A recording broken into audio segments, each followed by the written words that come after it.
আজকে আমি ছাতু ভরে লিট্টি বেঙ্গলি মানে নন বেঙ্গলি রেসিপি।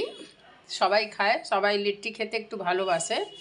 এর জন্য সবথেকে আগে কি করতে হবে, আটার মধ্যে একটুখানি নুন, জওয়ান আর কালো জিরে দিয়ে জল দিয়ে একটু নরম নরম মেখে নিতে হবে।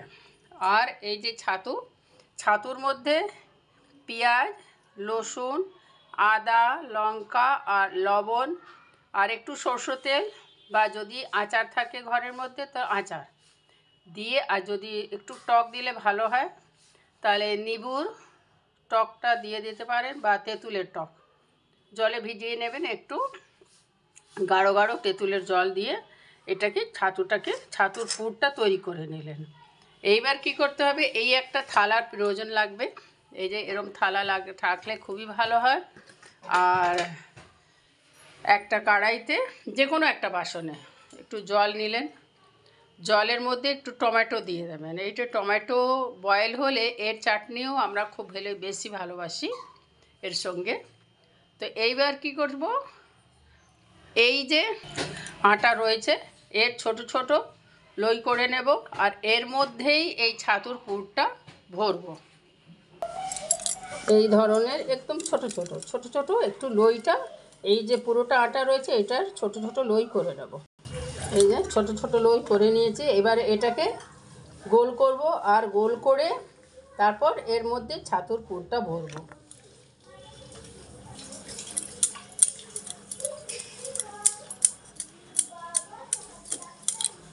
এরমভাবে গোল করে করে রেখে দেবো। আগে সব কটা গোল করা হয়ে গেছে, এবার পুর ভরবো এতে। আর আগে এই যে আছে এটাতে একটুখানি জাস্ট সামান্য, একদমই সামান্য জাস্ট একটুখানি হাতে তেল নিলাম আর এই তেলটাকে পুরোটাই এতে লাগিয়ে দেবো, যাতে করে লইটা যেন না বয়েল করতে হবে, তো ওই জন্য এটাকে করে নিলাম। এইবার এক একটা লই নেব, এই মাঝখানে এরমভাবে করে এইটাকে এরম করলাম, মাঝখানে যেরকম পুর ভরতে হয় সেরমভাবে এটাকে এরমভাবে দু হাতের হেল্প দিয়ে আঙুলটা দিয়ে এরমভাবে করতে হবে আর আঙুল দিয়ে এরমভাবে করতে হবে। ওটা রাউন্ড করতে করতে নিজেই এই বাটির মতন তৈরি হয়ে যাবে। যখন বাটুর মতন হয়ে গেল, এতে ছাতু যে আমি পুর বানিয়ে রেখেছিলাম সেই ছাতুটা ভরলাম। ভরে এইটাকে এরমভাবে একটা আঙুঠা দিয়ে এরমভাবে করতে হবে আর এই আঙুল দিয়ে এরমভাবে করে নিলেই হয়ে যাবে। পুরোটা হয়ে গেছে। এবার একটুখানি চাপা দিয়ে এটাকে একটু পাতলা হয়ে যাবে, তাহলে ভালো লাগবে খেতে। এই যে এইরমভাবেই সব কটাকে করে রাখবো, এই সাইজে এরমভাবেই করে রাখবো। করে ওই যে থালা আছে থালার উপরেই রাখবো। আবার দেখাচ্ছি, একটা লই নিলাম, লই নিয়ে এরম রাউন্ড করলে একটা বাটির মতন হয়ে যাবে। এই যে উপরের দিকটা একটু পাতলা করব, তলাটা একটু মোটাই থাকবে। এর মধ্যেই ছাতুর পুরটাকে নেব, নিয়ে এরমভাবে একটু বেশি করে এরম ভরলাম। ভরে যেমন ছোলার ডালের লুচি করা হয়, তো ডালের পুর তৈরি করে ভরে নিতে হয়, ঠিক সেরমভাবে এই ছাতুটাকে এরমভাবে পুর ভরে এরমভাবে গোল গোল করে নিলাম। করে এটাকে এরম চাপ দিলাম, চাপ দিয়ে এটাকে একটু বড় করে নেব যাতে করে একটু পাতলা হয়ে যাবে। এবার সেই থালাতে রেখে দেবো এরমভাবে করে। এই যে দুটো লিচি করা হয়েছে, আরও কটা লাগবো। এইবার এটাতে একটু জল দিয়ে বসিয়ে রেখেছি, জলে টমেটো দিয়েছি। এই টমেটোটাই এর সঙ্গে বয়েল হয়ে যাবে আর এটা ভাপেই হয়ে যাবে। এরমভাবেই কটা রাখবো। এরমভাবে 5টা করে নিয়েছি। এইবার এইটাকে এই ঢাকনা দিয়ে চাপা দিয়ে দিলাম, যেমন আমরা মোমো করি ঠিক সেরমভাবে। এইবার আঁচটাকে একটুখানি বাড়িয়ে দেব আর জাস্ট 10 মিনিট রাখবো এরমভাবে।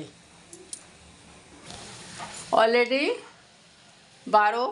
14 মিনিট হয়ে গেল। 14 মিনিটে এরম পজিশানে চলে এসছে, এর মানেই যে ভালোভাবে বয়েল হয়ে গেছে। এইবার এইটাকে বের করে যে লইগুলো ছিল ওতে এই ছাতুগুলো ভরে দিলাম।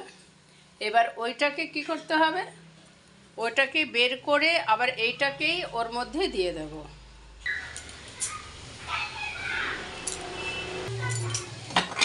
বেশ ভালো মতনই গরম আছে, তাই হাত দিয়ে একটু বের করাটা মুশকিল হয়ে যাবে। তাই এরমভাবেই এটাকে বের করে করে এরমভাবে রেখে দিয়েছি। এটা খালি হয়ে গেল। এবার এটাকে আবার ওই কাঁচাগুলো, এই যে কাঁচাগুলো এর মধ্যে দিয়ে দিলাম। এই যে এর ভিতরে আমি টমেটো দিয়ে রেখেছিলাম, সেটাকেও বয়েল করে চাটনি করে নেব। তাই দেখছি যে এই টমেটোটাও তো পুরো মতন হয়ে গেছে, আবার জলটা একটু দেখেই নিতে হয় যে জলটা হয়েছে কি না। এই টমেটোর চাটনি এতে বেশি কিছুই লাগে না, জাস্ট ওই খসা ছাড়িয়ে এতে পেঁয়াজ আর লঙ্কা দিয়ে ভালোভাবে করা হবে, মানে একদম এরম এরম করে করে নিতে হবে। এবার জলের পরিমাণটা দেখতে পাচ্ছি একটুখানি কমে গেছে, তাই এতে আরেকটু জল দিয়ে দিলাম। এরপরে এইটার উপরে এই যে আমার এটা রয়েছে এটাকে রেখে দিলাম, রেখে আবার ওরমভাবে 12-14 মিনিট এইটা ভেপারে হয়ে যাবে। একটা শুকনো সাদা একটা কড়াই এরমভাবে একটা গ্যাসে চাপিয়ে দিলাম। কড়াইটা যখন গরম হয়ে যাবে এর মধ্যে একটু ঘি দিয়ে দেবো, টেবিল চামচ, 2 টেবিল চামচ দিলেও চলবে, 1 টেবিল চামচ দিলে একটু কম হয়ে যাবে, তাই 2 টেবিল চামচ দেবো। ওই যেরমভাবে আমরা রুটির মধ্যে রুটিতে ঘি মেখে খাই সেরমভাবে এর দুই দিকেই ওরমভাবে হয়ে যাবে, ঘি অ্যাবজর্ব করে না আর খেতে খুব ভালো লাগবে। এই টমেটোর চাটনির জন্যে একটা পেঁয়াজ, ধনেপাতা, কাঁচা লঙ্কা আর লবণ নিয়ে নিতে হবে। কাঁচা লঙ্কা যার যেরকম ইচ্ছা সেরকমভাবে খাবে। এতে কড়াইতে 1 চামচ আমি ঘি দিয়ে দিয়েছি। ঘি অলরেডি গরম হয়ে গেছে, কড়াইটাও গরম আছে। এর মধ্যে কি করব, এক একটা করে আমি আগে তো ওভেনটা একদম আঁচটাকে একদম সিম করে দেব। এইবার এক একটাকে নিয়ে নিলাম, একটা এরমভাবে মাঝখানে ছেড়ে দিলাম। একদমই ঘি অ্যাবজর্ব করে না। কিছুক্ষণ পর এটাকে নড়িয়ে দেব। যেরমভাবে মাছ ভাজতে গেলে কিছুক্ষণ ছেড়ে দিতে হয়, ঠিক সেরমভাবে ছেড়ে দেবো। এবার আস্তে করে এটাকে সরিয়ে দিলাম। আঁচটা একটু তেজ করে নেব, কেন টাইমের ভ্যালুয়েশান আছে। একটু তেজ করে দিলাম, তাতে করে তাড়াতাড়ি হয়ে যাবে। এবার একটুখানি সেক এরমভাবে হলেই আবার সবগুলো ওরমভাবেই করে নেব। আর এদিকে টমেটোর চাটনি তৈরি করব। যে একটা পিঠ হয়ে গেল, ওইটাকে পাল্টিয়ে দিয়েছি। অন্য পিঠটাকেও এরমভাবেই একটু লাল লাল করে তুলে নিতে হবে। এবার যারা ঘি খায় না, সাদা তেল খায়, সেই সাদা তেল নেবে, সরষের তেল খায় সরষের তেল নেবে। ঘি দিলে একটুখানি টেস্টটা অনেক ভালো লাগে, যেহেতু দেখুন অ্যাবজর্ব করবে না, এটা জাস্ট একটু মাখা মাখা, মানে ঘিটা হয়ে গেল। এই দু পিঠটাই এরমভাবে দেখে নিলাম যে হ্যাঁ হয়ে গেছে। বাস এটাকে একটুখানি এরম করে এবার অন্য একটা নিয়ে এর মধ্যে ছেড়ে দিলাম আর এইটাকে বের করে নেব। ঘি একদমই অ্যাবজর্ব করে না, দেখুন যেরমভাবে রয়েছে, জাস্ট একটু মাখা মাখা ঘি লাগছে, ব্যাস আর কিছু না। এই যে এরমভাবে একটুখানি নড়াচড়া দিয়ে একটু লাল করে এটাকে ভেজে ভেজে তুলে নেব। এইদিকে এইটারও 12 মিনিট হয়ে গেছে, এরমভাবে হয়ে গেছে। এবার গ্যাসটাকে একদম অফ করে এটা ছেড়ে দেব। যখন ওইটা হয়ে যাবে পুরো ভাজা, তখন এটাকেও বের করে নেব, তাতেই হয়ে গেল। সময়ের অভাবে এরমভাবেও করা যেতে পারে, নো প্রবলেম। ঘি টানে না, জাস্ট একটুখানি সব কটাকে ওরম ওরম নড়িয়ে দেবো। নড়িয়ে ও 2-5 মিনিটের মধ্যে সব কটা হয়ে যাবে।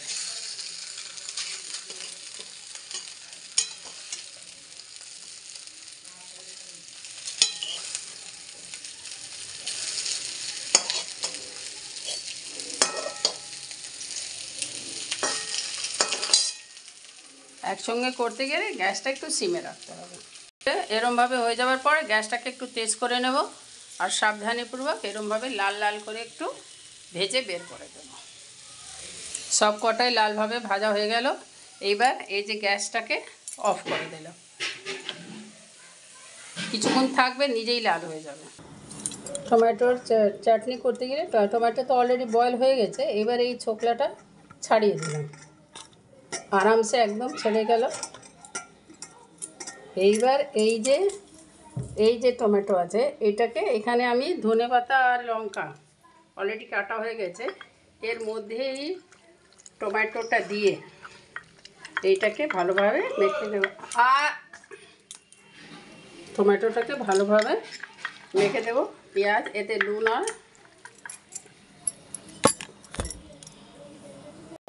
যে এটা লাল লাল হয়ে গেল। এইবার এটাকে কড়াই থেকে বের করে নিলাম, নাহলে খুবই মানে কড়া, জিসকো বলতে কড়া, কড়া হয়ে যাবে, বুঝেছেন, তখন খাওয়া যাবে না। এটাকে এরমভাবেই রেখে দেব। এই যে চাটনি, ধনেপাতা আর লঙ্কা এতে মিক্সড দিয়ে দিয়েছি। এরপরে কি করব, এর মধ্যে একটু কাটা পেঁয়াজ, যদি পেঁয়াজ না খেতে চায় কেউ পেঁয়াজ দেবেন না, জাস্ট একটুখানি লবণ নিজের টেস্ট অনুযায়ী, আর সর্ষের তেল, একটু সর্ষের তেল, জাস্ট একটুখানি কাঁচা সর্ষের তেল দিয়ে দিলে খুবই ভালো লাগে। এইবার এটাকে হাত বা চামচ দিয়ে ভালোভাবে একটু মিক্সড করে নিতে হয়। হয়ে গেল। এবার খাবার সময় একটুখানি এতে পেঁয়াজ দিয়ে খাবো, ভালো লাগবে। না দিলে না চলবে, কোনো কথাই নেই, যারা পেঁয়াজ খায় না, কাঁচা পেঁয়াজ সবাই খেতে ভালোবাসে না। তো এই লিট্টি আর টমেটো চাটনি রেসিপি রেডি, নিশ্চয়ই করুন, খুবই ইজি প্রসেস, আরামসে হয়ে যাবে। Thank you for watching, thank you.